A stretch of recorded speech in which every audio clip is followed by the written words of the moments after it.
여러분들 일주일 다 잘 지냈어요? 네. 지난주는 여러분들 이제 연휴가 있어서 여러분들도 누군가는 가족 여행을 가거나 또 몇 명은 또 다쳤거나 또 질병에 걸려서 예배에 참석하지 못한 친구들이 지난주는 조금 있었는데 여러분들의 체력 관리 잘 하시고 무엇보다 여러분들 영적인 경건의 훈련을 여러분들 잘 했으면 좋겠어요. 여러분들 아까도 목사님이 잠깐 언급했지만 우리는 이 예배 자리에 여러분 관람자로 온 거 아니에요. 여러분 누구로 왔냐면 예배자 이 자리에 있는 거예요. 앞에서 목사님 찬양하는 거 구경하려고 온 거 아니에요. 목사님이 앞에서 이렇게 막 떠드는 거를 그냥 들어주기 위해서 있는 게 아니에요. 그 안에서 여러분들이 하나님을 만나고 하나님의 은혜를 체험하고 하나님이 우리에게 무엇을 주시는지 그 교훈을 얻고 변화된 삶을 가져서 하나님이 주신 말씀으로 그 지혜와 능력 삼아서 여러분들이 살아가고 있는 그 학교, 여러분들이 살고 있는 그 가정, 그 안에서 내가 하나님 앞에 어떻게 살아가야 될지 고민해보고 생각해보고 하나님께서 주시는 필요를 통하여서 여러분들이 살아가기 위해서 예배 자리에 온 거지 여러분들 그냥 단순히 종교적인 행위하러 온 거 아니에요. 여러분들이 목사님의 바람에 이 자리에 있는 여러분들이 세상이 줄 수 없는 그 기쁨과 즐거움 그리고 하나님의 교훈을 통해서 여러분들이 변화된 삶을 가져가고 여러분들이 세상과 다른 모습을 통해서 세상을 변화시키는 여러분들이 되길 원합니다.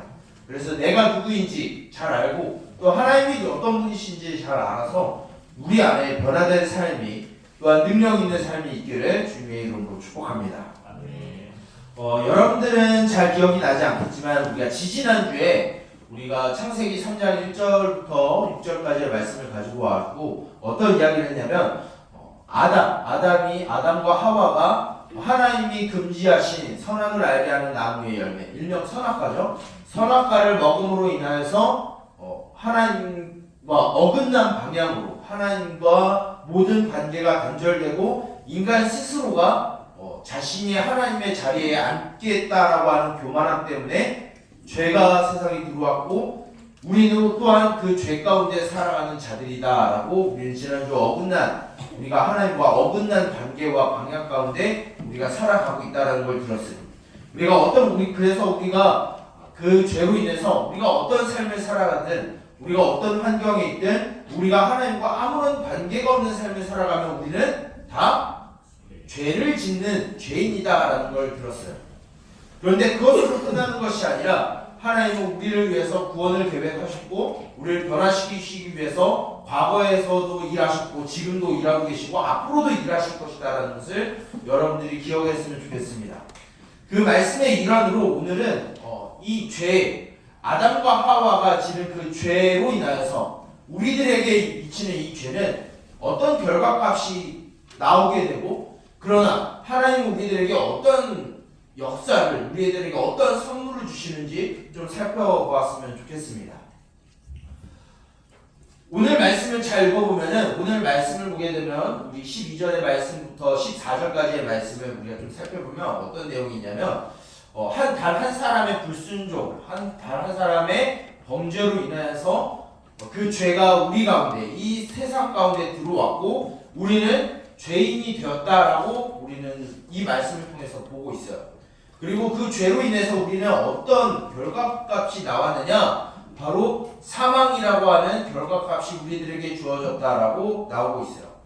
우리가 많은 사람들이 많은 교회에서 이 죄에 대한 부분을 참 다루기가 어려워요. 왜 그러냐면 너는 죄인이야 라고 말하게 되면은 누가 나 죄인이구나 기쁘다 이럴 사람 누가 있을까요? 아무도 없겠죠. 아마 기분이 더러울 거예요. 나 아무것도 안 했는데 나 열심히 잘 살았는데 내가 왜 죄인이야?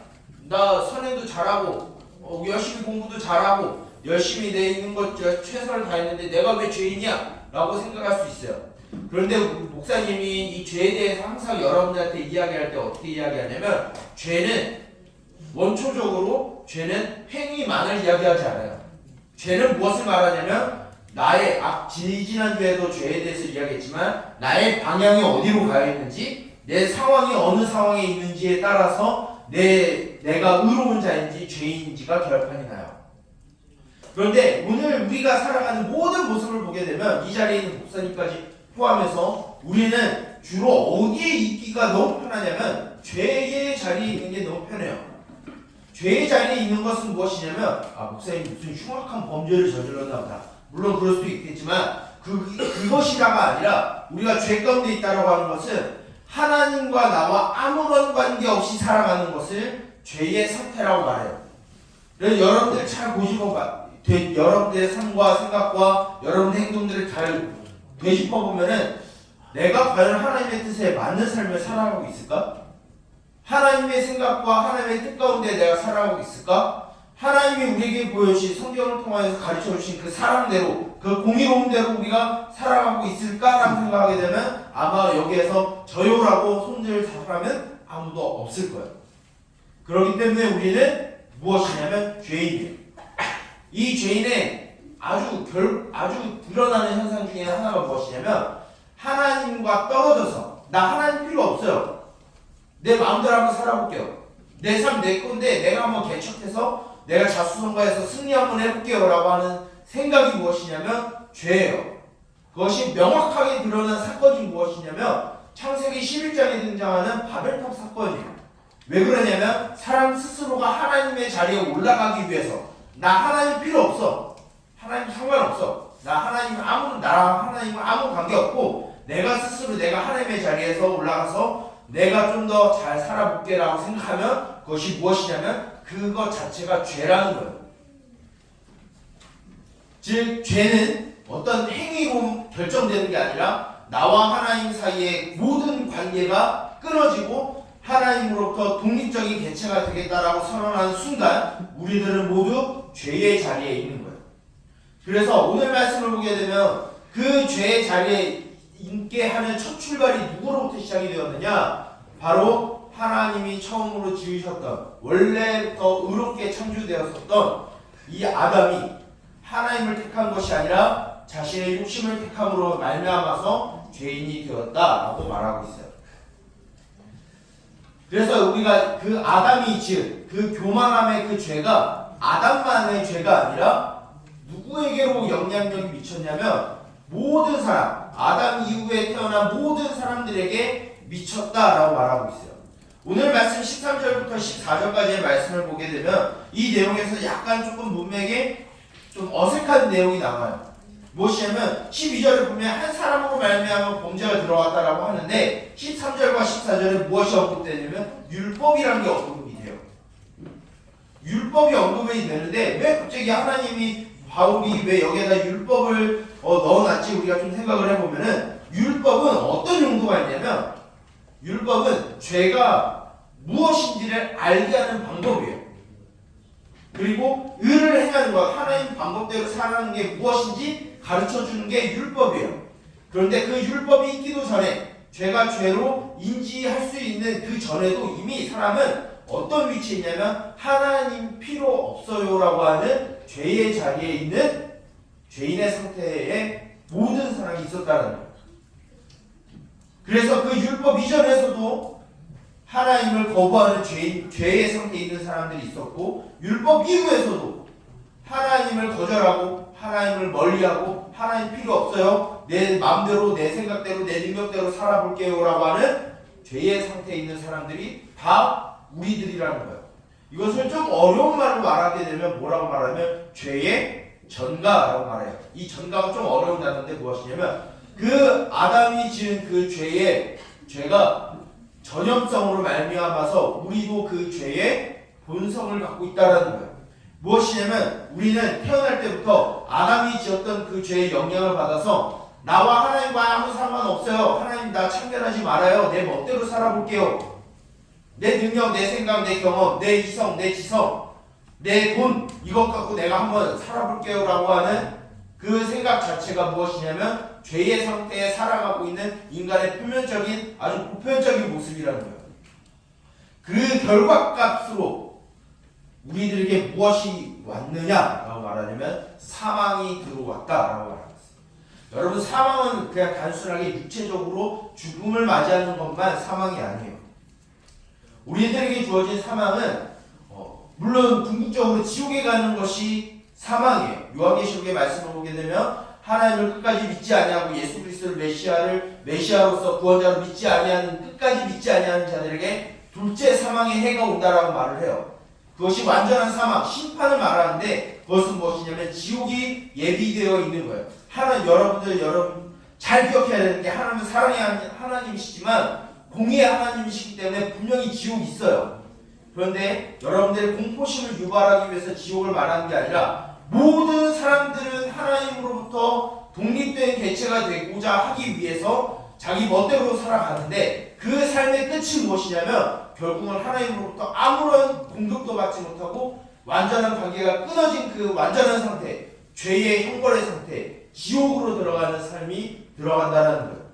근데 그것이 그냥 죽은 이후에만 주어지는 게 아니라 오늘날 우리가 살아가는 죄인의 삶의 모든 부분에 다 보편적으로 퍼져 있어요. 그것이 무엇이냐면 아주 많은데 그것을 일일이 조금 이야기하면 여러분들 불안해하거나 초조해하거나 두려워하거나 우울증을 앓고 있거나 시기와 질투가 있거나 분노의 마음이 있거나 미워하고 시기하고 질투하고 음란한 마음과 우월의식을 갖거나 그 반대로 열등의식을 갖고 있거나 아니면 헛된 욕구를 갖고 있는 그 모든 것들이 다 무엇이냐면 하나님으로부터 관계가 단절된 죄인으로부터 나오는 당연한 모습이라는 거죠. 누군가는 이렇게 제 우울증이다 그러면은 질타 막 손가락 치고 막 낙인 치잖아요. 그럴 필요 없어요. 나도 그런 상황이 있을 수도 있어요.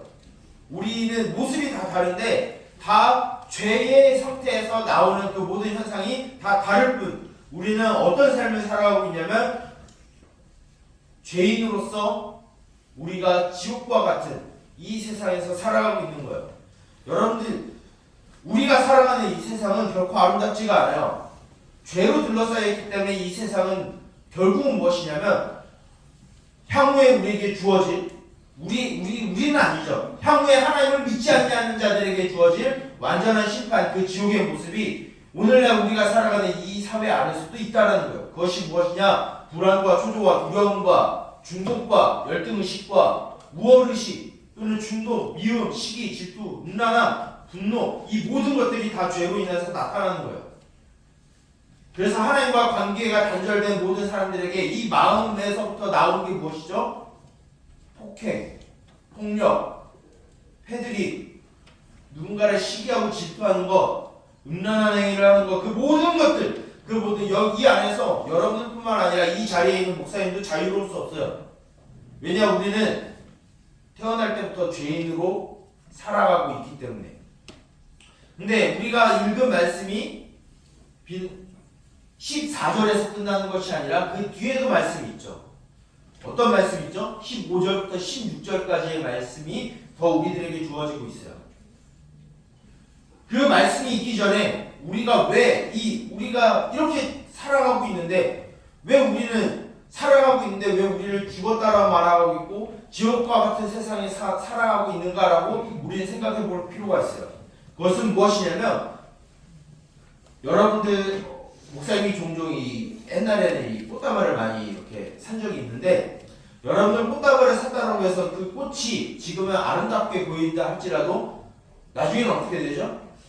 시들어요. 왜일까요? 뿌리가 없기 때문에. 우리가 지금은 살아가고 있는 것 같아 보이지만 우리가 예수 그리스도와 하나님과 아무런 관계가 없다라고 하면 우리는 마치 뿌리 뽑힌 나무와 같은 존재라는 거예요. 지금은 살아있는 것 같고 잘 사는 것 같고 나름 괜찮게 살아가는 것 같지만 우리 내면 안에 있는 그 죄악의 모습들 때문에 우리는 뿌리 뽑힌 나무와 같이 이 땅에서 살아가고 있어요. 결국은 끝은 무엇으로 끝나는 거예요? 죄와 사망, 즉 영원한 형벌 지옥으로 끝나는 인생이 우리들에게 주어진 거예요. 그런데 여러분들 목사님이 너희들 죄인이야 우리 다 지옥 갈 거야 이렇게 말하려고 쓴 거 아니에요. 중요한 건 무엇이냐면 방금 목사님이 말했었던 우리가 읽었던 이 로마서 5장 12절부터 16절까지의 말씀 우리가 14절까지의 말씀으로 끝나는 것이 아니라 그 뒤에 15절과 16절의 말씀이 있다는 걸 우리는 기억을 해야 돼요. 15절부터 16절의 말씀은 완전히 분명히 전화돼요. 어떻게 전환되냐면 그러나라고 하는 접속부사로 완전히 맥락을 바꿔버려요. 어떻게 바꿔버렸느냐? 그러나 하나님은 너희들에게 은사, 선물을 주었다라고 말을 해요. 여기서 말하는 은사는 나중에 여러분들이 들을 줄 모르겠지만 고린도전서 11장부터 14장까지 나오는 은사를 말하는 게 아니에요. 여기에서 말하는 은사는 기프트, 선물을 의미해요. 하나님이 우리들에게 준 선물은 사망과 심판과 지옥이 아니라 우리를 위해서 이 땅에 오셔서 십자가의 대속의 피와 사흘 만에 무덤을 여시고 다시 살아나신 그 예수님으로 인하여서 우리는 어떤 존재가 되었느냐? 이제 더 이상 죄에 억눌려 있는 존재가 아니라 의롭게 다시 태어난 존재가 되었음을 가르쳐주는 사건이에요. 하나님이 그 은혜를 우리에게 주셨다라고 오늘 우리가 읽은 로마서 15장 15절부터 16절까지의 말씀이에요. 하나님은 우리를 결코 내버려 두지 않으셨어요. 우리를 절망 속에서 좌절 속에서 심판의 그 불길 속에 들어가게 하시기 위해서 우리를 만드신 게 아니에요. 그래서 하나님은 무엇을 하셨느냐? 바로 또 다른 아담, 새 아담, 예수 그리스도를 우리에게 주셔서 죄로부터는 우리가 죽고 다시 의로 다시 태어난 존재가 되었음을 가르쳐주고 있어요. 그래서 우리는 어떤 선물을 받았느냐? 우리는 의인이라고 하는 선물을 우리들이 받았어요. 이것은 우리의 어떤 노력도, 우리의 어떤 공로도, 우리의 어떤 선행으로, 우리의 어떤 지위를 통해서, 우리의 대학 성적을 통해서 받은 게 아니에요. 철저하게 하나님이 우리들에게 일방적으로 베풀어 주신 은혜 때문에 우리는 의인이 되었고 다시 하나님의 백성, 하나님의 형상으로서의 신분을 다시 찾은 거예요. 아까 아담으로 인해서 우리들에게 주어진 그 죄에 대한 것은 무엇이라고 말했죠? 죄의 전과 죄의 오염이 우리들에게 왔지만 예수 그리스도의 십자가와 부활로 말미암아서 우리들에게 무엇이 왔냐면, 좀 다시 어려운 말로 하면 의의 전과 의의 오염이 우리들에게 왔어요. 오염이라고 하는 단어는 좀 어색하지만 의롭게 우리는 다시 정화가 된 존재들이고 정화가 될 존재예요. 여러분들이 이 사실을 믿으면, 물론 우리가 죄인인 동시에 의인으로 이 땅에서 살아가서 여전히 하나님의 뜻 가운데 살아가지 않을 때가 있어요. 내 마음대로 하고 싶을 때가 너무나 많아요. 이 죄의 성품들이 계속 올라오지만 우리가 이것을 믿는다라고 하면 우리는 이것을 억제하고 절제하고 하나님의 의를 행하기 위해서 여러분들이 힘써야 돼요. 왜냐하면 우리는 하나님으로부터 이런 의를 선물을 받았기 때문에. 이런 하나님의 의를 선물로 받은 우리들은 여러분들에게 이 시간 좀 권면하고 싶은 거 하는 건 뭐냐면, 여러분들 너무 우울감에 빠져서 좌절감에 빠져서 살아가지 않았으면 좋겠어요.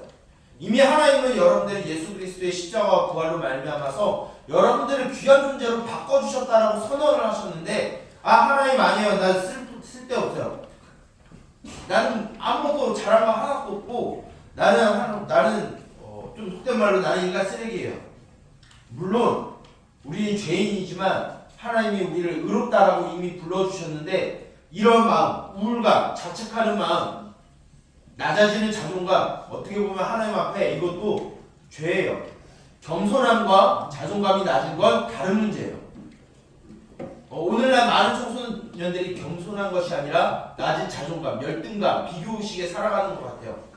하나님은 결코 그것을 의롭다라고 얘기하지 않아요. 왜냐하면 하나님은 이미 여러분들 의롭다라고 말씀하셨고 여러분들 가치 있는 존재다라고 이미 여러분들 앞에 하나님의 말씀, 기록된 말씀으로 선언하셨어요. 그것을 우리가 믿는다라고 하면 여러분들 이제는 열등감에 빠지지 아니하고 낮은 자존감 가운데 살아가지 아니하고 우리에게 베풀어 주신 그 하나님의 은혜를 기억해서 여러분들에게 주어진 하나님의 형상, 하나님의 의를 따라서 살아갔으면 좋겠어요.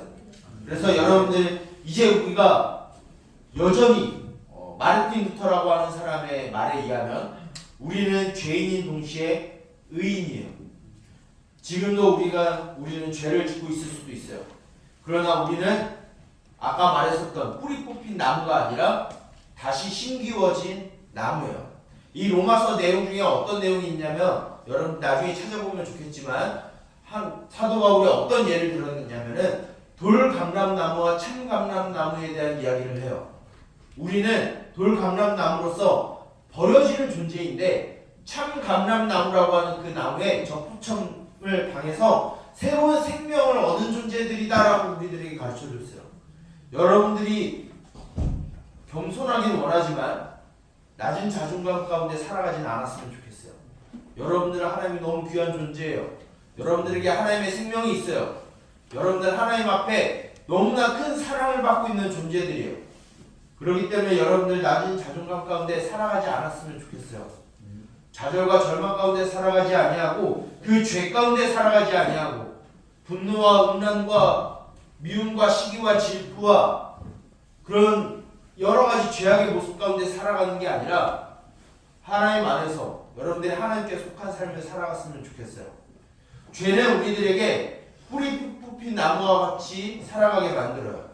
그래서 우리는 불과 우울과 중독과 시기와 열등감과 미움과 증오와 음란함 가운데 우리를 살아가게 만들어서 결국은 지옥, 하나님과의 완전한 단절된 단계로 우리를 나아가게 만들지만 예수님이 우리에게 주신, 예수님을 통하여 주신 그 은혜는 우리를 변화시키시고 의롭게 하시고 우리를 깊은 뿌리를 내리게 하셔서 우리 안에 생명을 주셨어요. 그 생명 가운데 살아가는 우리는 언제나 하나님 앞에 기쁨과 감사와 하나님과 이웃을 사랑함과 수용함과 인내와 화해와 화평과 배려와 오래 참음과 기다림으로써 우리는 살아가야 돼요. 우리가 지난주에 나눈 이야기는 우리가 지난주에 말씀을 나눈 건 우리는 영적인 가족 공동체라는 것을 들었어요. 우리는 어떤 모습이 있냐면 그런 영적인 가족 공동체라고 하면은 바로 의인으로서의 모습이 우리들한테 나타나야 돼요. 바로 죄의 모습이 아니라 의에 있는 모습, 올바른 가운데 있는 모습, 하나님 앞에 사랑받는 자의 모습으로 살아갔으면 좋겠어요. 그래서 하나님과 나와의 관계도 화목해지고 나와 내 좌우 앞뒤에 있는 친구들과도 화목하여지는 그 관계가 회복되어지는 그런 의의 자리에 여러분들이 있기를 소망합니다. 그래서 여러분들이 더 이상 죄의 자리에 있는 죄인으로서의 삶으로 계속 살아가는 것이 아니라 죄와 사망의 권세 아래 눌려있는 게 아니라 예수 그리스도의 십자가와 부활로 말미암아 우리들이 다시 살아났음을 변화되었음을 그리고 변화될 것을 믿음으로 우리가 우리에게 주어진 가정과 생업과 또한 우리에게 주어진 학교의 삶과 친구들 사이에서 우리가 변화된 모습이 드러나고 성장하고 신앙의 성장과 성숙이 우리 가운데 있기 원합니다. 그래서 여러분들을 통해서 여러분들의 가정이 바뀌고 여러분들의 학교가 바뀌고 생업 자리가 바뀌고 여러분들이 살아가고 있는 대한민국 사회가 바뀌고 모든 곳에서 변화가 일어나기를 주님의 이름으로 축복합니다. 그래서 여러분들의 의의 자리에 머무는 삶, 더 이상 결핍과 두려움과 불안에 갇힌 삶이 아니라 낮은 자존감으로 살아가는 것이 아니라 우리에게 베풀어 주신 하나님의 그 구원의 밥상에서 날마다 기쁨과 감사함으로 언제나 인내함으로 살아가는 또한 우리 서로를 배려하는 공동체가 되기를 주님의 이름으로 축복합니다. 기도하겠습니다. 살아계신 하나님 아버지 주님 감사합니다. 죄로 인하여 죽을 수밖에 없는 우리의 인생 가운데 예수 그리스도의 십자가와 부활의 의로 말미암아 우리가 더 이상 죄와 사망에 의하여 좌절 속에 빠진 삶이 아니라 우리를 의롭게 하시고 거룩하다 말씀하신 그 주님의 은혜 가운데 살아가고 있음을 우리가 고백합니다. 주여 이 믿음 가운데 우리가 살아가면서 여전히 우리가 죄인으로서 죄의 행위와 죄의 언어와 죄의 생각과 죄의 마음을 여전히 품고 있는 죄인이지만 예수 그리스도를 믿음으로 우리에게 주어진 의인이라는 신분을 잊지 아니하여 거룩한 삶과 의로운 삶이 우리 가운데 있게 하여 주시옵소서. 살아계신 주님, 낮은 자존감 가운데 살아가지 아니하게 하여 주시옵소서. 그러나 주께서 우리에게 베풀어 주신 그 은혜 가운데 또한 주님께 겸손함으로 살아가게 하여 주시옵소서. 주께서 베풀어 주시는 은혜에 우리가 날마다 공급받는 삶이 살아가게 하여 주시고 세상과 다른 삶을 살아감으로 인하여서 세상과 다른 세상에게 이미 주어진 지옥이라는 형벌이 아니라 하나님의 나라라고 하는 영원한 상급이 우리에게 있음을 기억하여 날마다 기쁨과 즐거움 가운데 살아가게 하시며 환난과 고통 가운데서도 주님의 뜻을 기다리는 인내의 삶이 있게 하여 주시옵소서. 그러한 삶을 살아가는 우리들에게 주님의 사랑이 이 공동체 안에 있게 하시고 사랑과 섬김과 오래 참음과 수용과 화해와 평화가 이 공동체 가운데 가득하게 하여 주시옵소서. 이 모든 것을 우리를 위하여 십자가를 지시고 다시 부활하신 예수 그리스도의 이름으로 기도드립니다. 아멘.